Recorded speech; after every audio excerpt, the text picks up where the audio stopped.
everyone, welcome back to Shrine Hunters with me, Austin John Plays, and today we're going to be taking a look at the Pikida Stonegrove Skyview Tower. This is going to be episode number 5.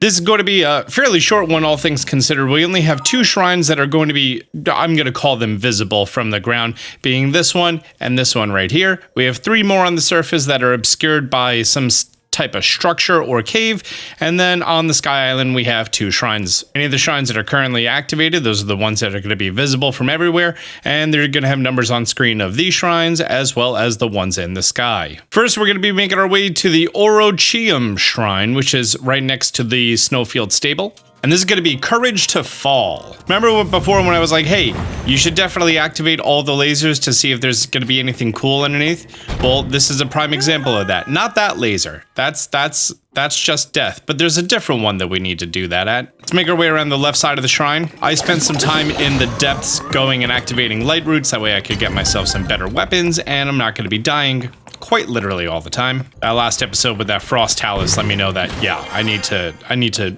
do some things. So I did a whole bunch of stuff, got myself some pristine weapons, took down some Lionels, and now I have actually good weapons, like this one, which is power of 69. Nice. We're gonna fly down here. There's gonna be another construct down here, and he's gonna be blocking our bonus chest of 5 arrows. Very cool. Thanks, game. Let's go ahead and open up this door. Now all we have to do is crouch down behind this laser grid. Wait, I think this is the laser grid we have to activate. Is it? Yep, it sure is. Great. Inside here, you're gonna be seeing more lasers. Don't activate these ones. These ones are death.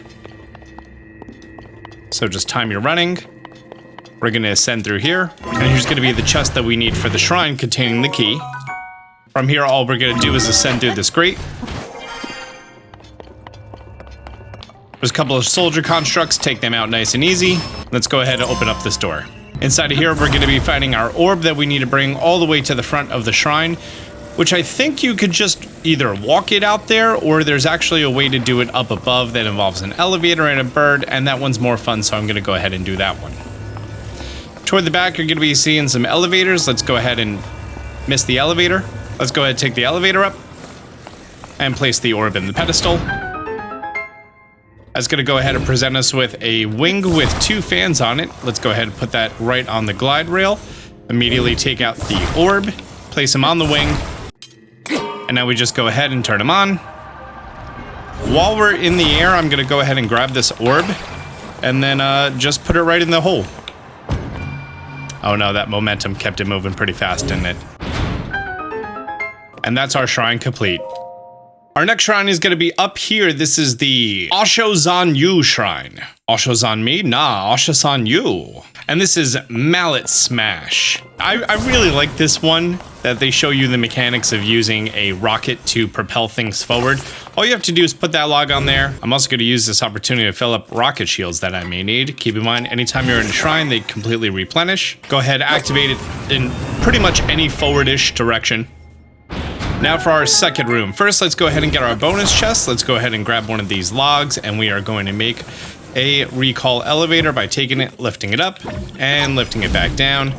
We jump on top and recall it, and this is our bonus chest, which is a Zonite bow. Not bad. Now I'm going to go ahead and attach these at a right angle, and I'm also going to take this opportunity to go ahead and put the rocket at the top of this one right about here. Using this L shape with the rocket on it, I'm then going to be able to attach this on right about here. And all we have to do is activate it. That's going to then propel it forward and smash into the target. And that's our shrine complete. Our next shrine is going to be here at the end of the Forgotten Temple. All we need to do is make our way into the chasm at the entrance, which is this bottommost area, not on top of this pedestal. And you could go from our Woodland Stable Shrine or the shrine that we got in our earlier episode. Upon making our way into the chasm, you're going to be seeing a big ol' opening for the Forgotten Temple. Let's head on inside. If I recall correctly, you actually don't need to start the quest line with Impa in order to actually make your way over here. You also don't need to engage with any of the enemies. And upon making your way to the back room, you're going to be seeing your shrine just out in the open. And this is the Mayausiy shrine. Or I said it wrong. And this is building blocks. This is essentially kind of a fundamental thing when it comes to Korok puzzles, because a lot of the Korok puzzles involve you completing certain block shapes. All you need to do is look at the shape on the left, realize that it's a 2x3x2, and then you just need to replicate that on this side as well. You don't need to attach it or anything, just put them in place. Our next room is going to be having a construct to take out.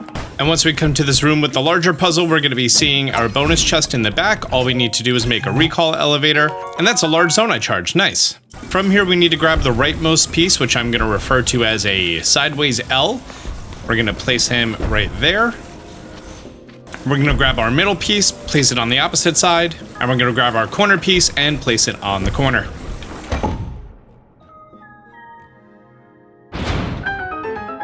And that's our shrine complete. Up next is going to be this shrine over here that you may have not known existed. All we need to do is make our way to the entranceway over here. If you remember in Breath of the Wild, there were snowballs here and the snowball rolled down the hill and destroyed the door. Well, that's where we're going. Once you get close, it's actually just going to be a pretty easy shield surf all the way down into exactly where we need to go, especially if you have a sled shield, which 10 out of 10 recommend. And as we get close, you're going to be seeing some arches in the distance. That's where we need to enter. And this is the Kopeeki Drifts Cave. From here, you have a few options on how you're going to make it over there. You could either use the froggy armor on the side, you could use a shield rocket, but I'm going to do it the fun way, which I determined is going to be fun for no reason whatsoever, by throwing a choo-choo jelly to create some ice, and then fusing that with my weapon to then go ahead and make more ice. From here, I could just go ahead and walk through my ice bridge that I'm making, and I love doing this, but I honestly don't do it nearly as much as I should. It's so much fun, and it's so easy, and guess what? If the ice runs out on your weapon, all you need to do is just grab another one and make more ice. And this is the Nouda Shrine. This is going to be a Proving Grounds Intermediate. All right, first things first, we're going to have this construct on the right that we need to take care of. Up here, we're going to get some fire fruits, so now we're going to be able to set things on fire, which is perfect because this construct down here at the bottom is on top of some leaves. So we're going to go ahead and light him on fire as well as all of the leaves. Now we have this one off to the right that we might be able to land a headshot on. Wow, dude threw a rock at me and it took almost all my health. That was rough. What weapon does he have? He has a rusty halberd, so I'm not going to be able to reach him with my weapons. But if we take him out, then that's mine. And a rusty halberd is a fantastic weapon. It hits enemies far away. Keep avoiding the arrows that they're going to be shooting at you. I also noticed that we have some big rocks over here, and we just got this spiked ball hammer. And inside of the middle, Traveler's Claymore, very handy. And a rock that we can fuse, so now it's going to be a big ol' axe. Right here's going to be a really cool item that you could use for your auto build. If you unlocked auto build, you get that propeller right there. But be sure to grab that shock fruit from the guy who we set on fire before. Now, as you come up these stairs, you're going to see that big old spiky bit. I'm going to do everything on my power to fuse that immediately. Because now this is going to be a long-range weapon that's going to do pretty good work to this guy over here. We want to stagger him, and the most important thing is knocking him off of the platform. That way he's a later problem. Now, the guys above us are constantly shooting arrows at us, so you want to remain as close as you can. And I had the opportunity for a sneak strike, but didn't let me land it. We have one on the other side. 2 hits and he's down. That only leaves the one captain that we knocked off of the platform before. And now that we're up here and we're completely out of the line of sight, we could either hop down to go get a sneak strike, or what I'm going to do is just use this shock fruit to electrocute him. Careful not to electrocute yourself because you are on a metal platform. When it comes to these shrines, it's obviously the most interpretable. I'm not going into these with a set plan. I'm just going to go through this until I get it clean, and then pretty much just tell you what I recommend, some things that you might find advantageous. Let's grab our bonus chest with a hearty elixir, very handy. And that's our shrine complete. Our last shrine on the surface is going to be this one inside of the labyrinth down here, which you could either float from the top Sky Island, but for me, I'm going to be going from this shrine and just making my way on over. If you decide to make your way in ground level, which I've never done before and I'm kind of excited to do, you're going to be seeing some Hylian pine cones and flint, and the whole point is that you're going to be able to make a fire, and then if you throw a Hylian pine cone on it, you're going to be making yourself a very large updraft.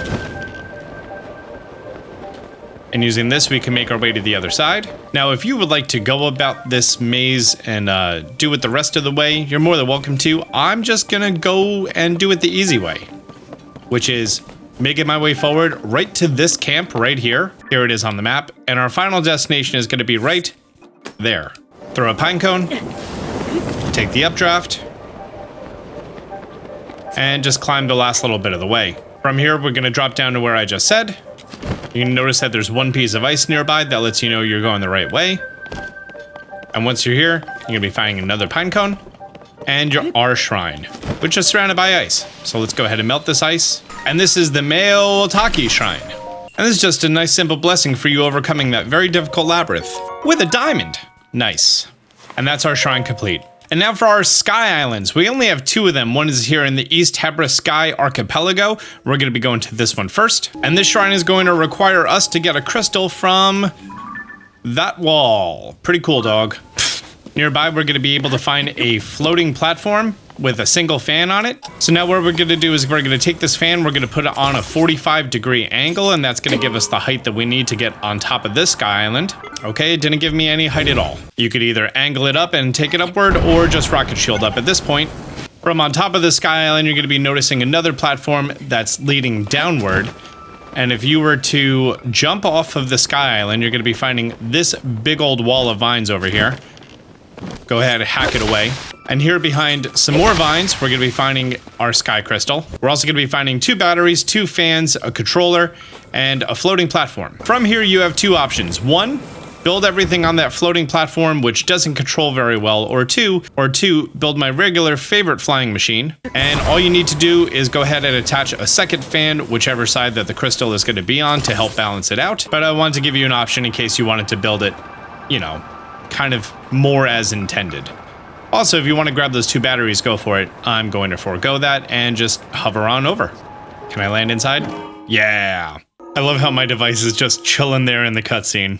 And that's the East Hebrea Sky Crystal Shrine Quest complete. The Taninoud Shrine. And because it's a shrine quest, it's just a simple Rauru's blessing, and we get a topaz. And that's our shrine complete. Our very last shrine for this area is going to be the Tenbez Shrine at the North Lomei Castle top floor, directly above that ground labyrinth that we just did. Make your way over here with whatever variety of flying, soaring, and sky resources that you want. If you want to go activate the hand things and get the cool armor for that, go for it. But in Shrine Hunters, we're focusing on the shrines. Gravity and velocity. Oh boy. Yo, let me tell you, I was stuck on this for literally hours. And I tried everything. I tried riding that ball back and forth. I tried a variety of using stasis on it. I thought this was letting me know that directly in the middle, I needed to use recall in the middle of it to mess with it or something. No, you just hit it.